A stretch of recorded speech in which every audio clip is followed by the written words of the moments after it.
అంటే ఏదైనా అంటే వీర్రాఘవరెడ్డి గారు ఈరోజు నాకు అర్థమైంది ఏంటంటే మీరు ధర్మ సంస్థాపన కోసం ఏదైనా చేయడానికి సిద్ధంగా ఉన్నారు. అంతే మహాత్మ. మీరు చాలా డేంజరస్ మనుషులను కూడా అనుకుంటున్నాం మేము. అనుకోండి స్వామి. అంతే కదా. భావం తద్భవతి. అది కదండి, ఒక కలెక్టర్ మీదకి వెళ్తున్నారు, ఇన్స్పెక్టర్ మీదకి వెళ్తున్నారు, మినిస్టర్ల మీదకి వెళ్తున్నారు, జడ్జిల మీదకి వెళ్తున్నారు. అసలు ఏంటి అది ఇంతకీ నాకు అందుపట్టట్లేదు. ఏంటి పోనీ మీ వెనక నిజం చెప్పండి.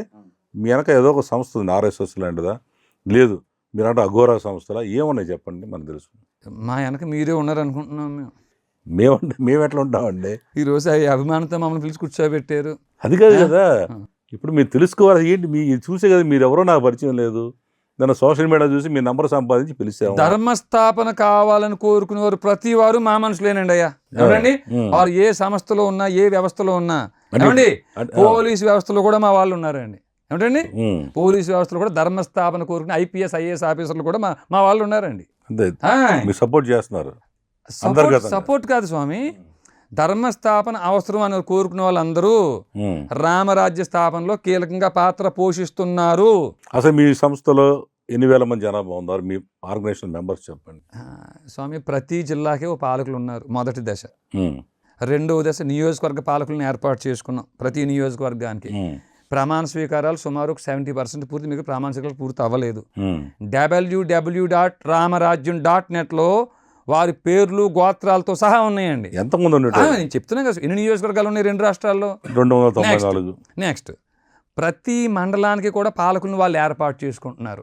ఆ దశ కూడా ఇప్పుడు పూర్తిగా వస్తుందండి. మీరు టాప్ టు బాటం వ్యవస్థ ఏర్పాటు తర్వాత వారు ఏం చేస్తున్నారు, గ్రామ స్థాయికి వారు ఏర్పాటు చేసుకుంటున్నారండి. ప్రతి ఊర్లో అర్చక పురోహితులు ఉన్నారండి. ఎవరండి? ప్రతి ఊర్లో శివాది సన్మతంలో అర్చక పురోహితులు ఉన్నారు.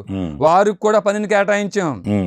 క్షాత్రం కలిగిన వారిని అందరినీ రామరాజ్యానికి అనుసంధానించే బాధ్యత వారు తీసుకుంటూ ఆ పని మొదలు పెట్టారండి. గ్రామ స్థాయి దాకా వెళ్తున్నామండి. పర్సంటేజ్ తేడా అంతే, ఒక జిల్లాలో ఎక్కువ, ఒక జిల్లాలో తక్కువ. అయ్యా ఈ దశ గ్రామ స్థాయి అయిపోయిన తర్వాత పౌరసత్వం ఇది అవసరం అని భావించే వారందరూ రామరాజ్యంలో పౌరసత్వం సిటిజన్షిప్ తీసుకోవచ్చండి. వారికి అదే వెబ్సైట్లో ఆటోమేటిక్గా ఐడి కార్డు వెళ్ళిపోతుందండి. నెక్స్ట్ సైన్యం అండి. ఈ సైన్యం ఏర్పాటు కూడా నోటిఫికేషన్ ఇచ్చామండి. ఎవరికి? అయ్యా స్వామి వివేకానంద 100 మంది యోధులు ఉంటే దేశాన్ని మార్చేస్తానడట. ఏంటి మనలో 100 మంది యోధులు లేరా? ఆ యోధులకు ఉండాల్సిన లక్షణాలు మీకున్నాయని మీకు అనిపిస్తే దుష్ట శిక్షణ శిష్ట రక్షణ కోసం రండి కలిసి పని చేద్దాం. ఒక 5,000 మంది సైన్యం కావాలి నోటిఫికేషన్ ఇచ్చి కింద ముఖ్య గమనిక ఎవరికి? స్టేట్ అండ్ సెంట్రల్ ఇంటెలిజెన్స్ వారికి ముఖ్య గమనిక ఏమనగా, కేంద్ర రాష్ట్ర నిఘా వర్గాల వారికి ముఖ్య గమనిక ఏమనగా, కోర్టులలో న్యాయమూర్తులు 340 CRPC రీడ్ విత్ 195 1B ప్రయోగించి నేరస్తుల మీద, కోర్టు నేరస్తుల మీద చర్య తీసుకోకపోయినా వారి మీద కేంద్ర రాష్ట్ర ప్రభుత్వాలు 197 CRPC అంటే కొత్త చట్టం 218 BNSSలను ప్రయోగించి ఆర్టికల్ 124 సబ్ క్లాస్ 4ను ప్రయోగించి తొలగించని కారణంగా ధర్మస్థాపన కోసం రామరాజ్యాన్ని ఏర్పాటు చేసేమన్న విషయాన్ని సారాంశంగా గ్రహించగోరి మనవి. ఇట్లు శమన వైరి బంటు. ఎవరండి? ధ్వజం గరుడ, శంఖం పాంచజన్య. అంటే గరుడ ధ్వజం అంటే గుడ్డముక్క కదండి, ఇలా చింపేస్తే తిరిగిపోవడానికి. వివాద వికృత గాంధారమే గరుడ ధ్వజం. శంఖం పాంచజన్యం అంటే నత్తకులు కదండి, తొక్కేస్తే నలిగిపోవడానికి. పంచమ ప్రకృతి స్వరమే పాంచజన్యం.